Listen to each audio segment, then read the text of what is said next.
আজকে আমাদের ঘরে কার্তিক পুজো উপলক্ষে উপাসনা দেওয়া হবে। তো আমরা সবাই এসেছি আমাদের গ্রামের ঘরে। উপাসনার পদ্ধতি বিধি কি কি করা হবে এই ভিডিওতে আমি শেয়ার করব, দেখে নিন। কার্তিক পুজোটা আমাদের বাড়ির পারম্পরিক পূজা।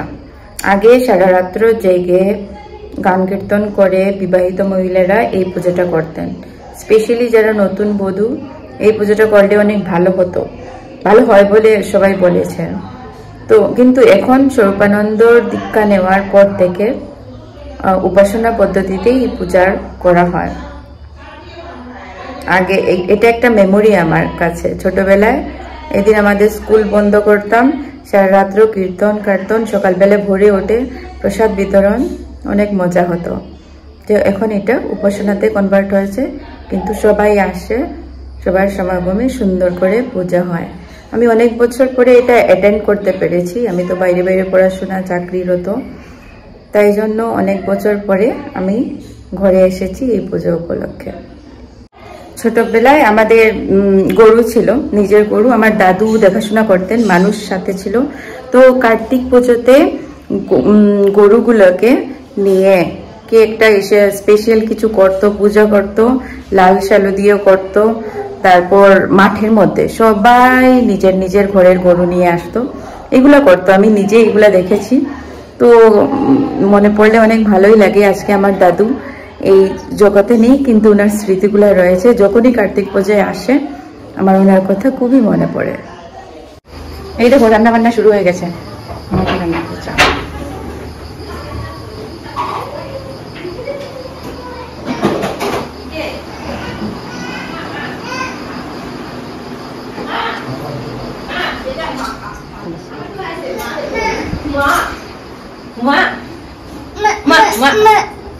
আমাকে দাও।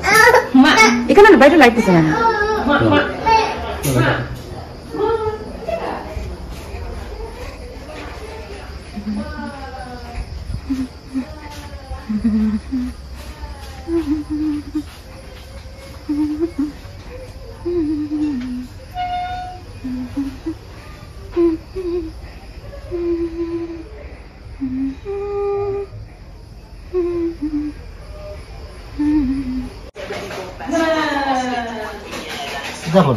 বিশ্বাস এলে মানুষের এক অদ্ভুত রূপান্তর ঘটে। সে আগেকার সাধারণ মানুষটি থাকে না। বিপদে তার ধৈর্য হয় অসীম, সহায় সম্বলহীন অবস্থায় নিজেকে সে অনাথ আতুর বলে মনে করে না। দুঃখ দৈন্য দুর্দশাকে যুদ্ধ দিয়ে জয় করে নেবার তার পৌরুষ জাগে। সর্বজীবের প্রতি তার প্রেমভাব, মমত্ব ও সেবাবুদ্ধি জাগে। কর্তব্য পালনে সে নির্ভীক হয়। আমরা অধিকাংশই নামে মাত্র ঈশ্বর বিশ্বাসী, সত্যিকারের ঈশ্বর বিশ্বাসী নই। এই জন্যই আমাদের চরিত্রে এ সকল সুলক্ষণ ফুটে ওঠে না। অভিনগ্রাম আপনি তোমাকে আশ্রয় করবে, এই জন্যই বলেছি পবিত্রতাই পূর্ণতা। ওম অখণ্ড সংহিতা বা শ্রী শ্রী স্বামী স্বরূপানন্দ পরমহংস দেবের উপদেশ বাণী, দশম খণ্ড। উন্নত বিশ্বাস ও উন্নত বিদ্যাবত্তা। হুগলি জেলান্তর্গত চণ্ডীতলা নিবাসী জনৈক পত্র লেখকের পত্রোত্তরে শ্রী শ্রী বাবামণি লিখলেন, উন্নত বিশ্বাস ও উন্নত বিদ্যাবত্তা এই দুইটি জিনিসের ভিতরে আমি প্রথমোক্ত বস্তুকে শ্রেষ্ঠ আসন প্রদান করিয়া থাকি।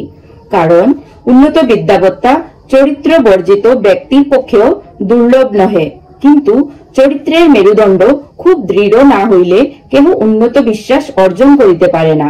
উন্নত বিদ্যাবত্তা জগতে অনেক সময়ে বিবেক বিরুদ্ধ দাসত্বের মর্যাদা রক্ষণে প্রয়োজিত হইতে পারিয়াছে, কিন্তু উন্নত বিশ্বাস কখনো আদর্শের তিল মাত্র অবমাননা সহ্য করে নাই।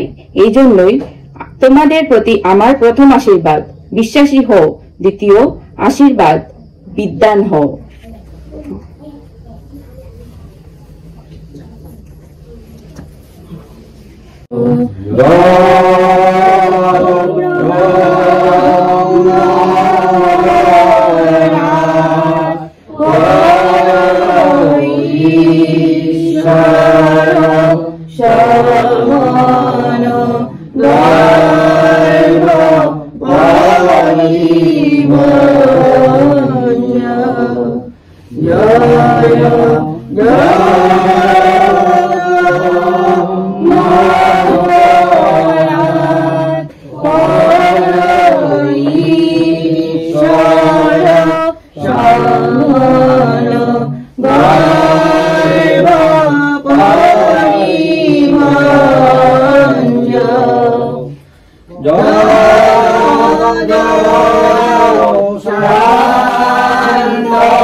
আমি নাজিকে কোনো কাম করি না, অবস্থা খারাপ আর কি। আমি নাজিকে কোনো কাজ করি না, তোর মানে একদম মরছে। আবার এত ভিডিও নাই তো কি সব ভাষায় লেখা বলে সব স্কুলে আমরা জীবনে পাইছি না এই সব ভাষা। আমার স্কুল নাম 100 টাকা এটা প্রাইভেট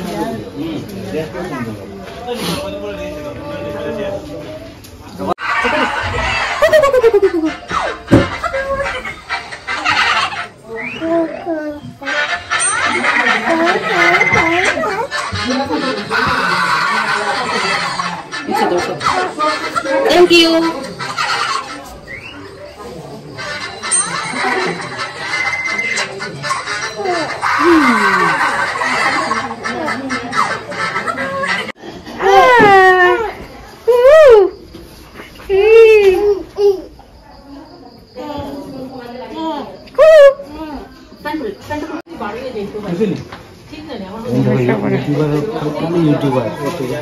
ইউটিউবার না হলে চলে না, কি ধরনের কথা হলো? শুনছি অবস্থা স্পেশাল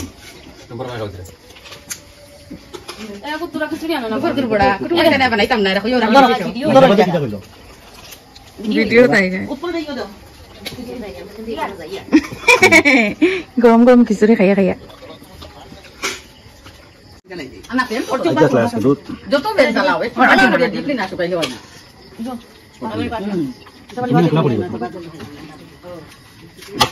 ছোট বাইরে থাকলে একটা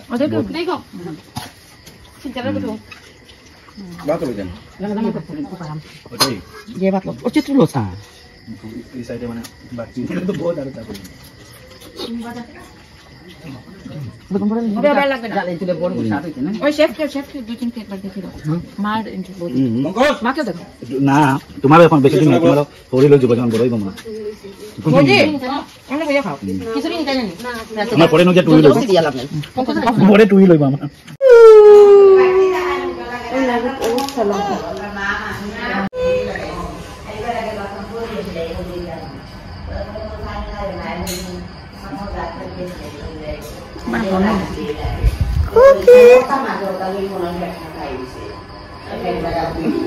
খুশিতে আমার মুখ চোখ লাগে